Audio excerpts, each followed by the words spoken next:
On aborde très rapidement en marche nordique l'écoute de soi. Il faut tout de suite être dans le ressenti.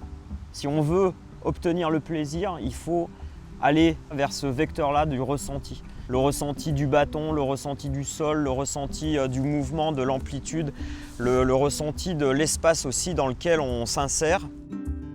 Au niveau de son corps, au niveau de sa gestuelle, on va se redresser. On va aller avoir un regard qui va chercher loin. On va relever le menton.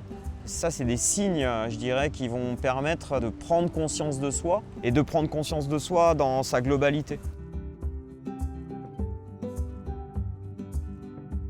La marche nordique, c'est un vrai sport de glisse. Quand on atteint un certain niveau, on arrive à se détacher finalement de la technique et on va ressentir une forme de glisse, de légèreté, de déplacement dans l'espace. Et ça procure énormément de plaisir chez les gens.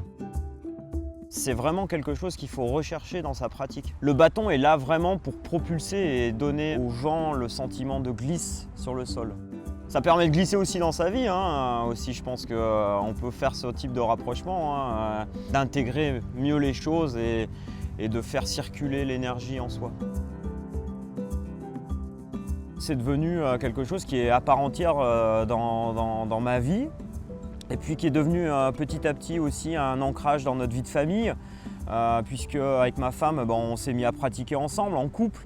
On a construit des aventures aussi avec ce sport, au travers de ce sport, parce qu'on s'est aperçu que ça pouvait être un vecteur complètement magique pour aller vers les autres, pour rentrer en contact avec les autres, avec d'autres pays, d'autres cultures.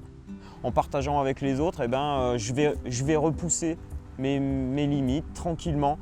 De façon douce, on construit sa technique avec les autres. Les gens, ils sont contents aussi de ce partage et ça, c'est une valeur forte de la marche nordique. Je pense que la marche nordique apporte ça quand on a fait une bonne séance, une belle séance. On a vraiment travaillé sur le ressenti, on ne peut que rayonner. Donc le rayonnement, et la première des choses, c'est le sourire. Ouais, c'est souvent ce qui me marque des fois quand on a traversé pas mal de villes en marche nordique avec ma femme. Et quand on croisait des gens, on souriait et ce sourire, il est communicatif. Donc ça veut bien dire que voilà, ça s'offre. Il faut être généreux en marche nordique.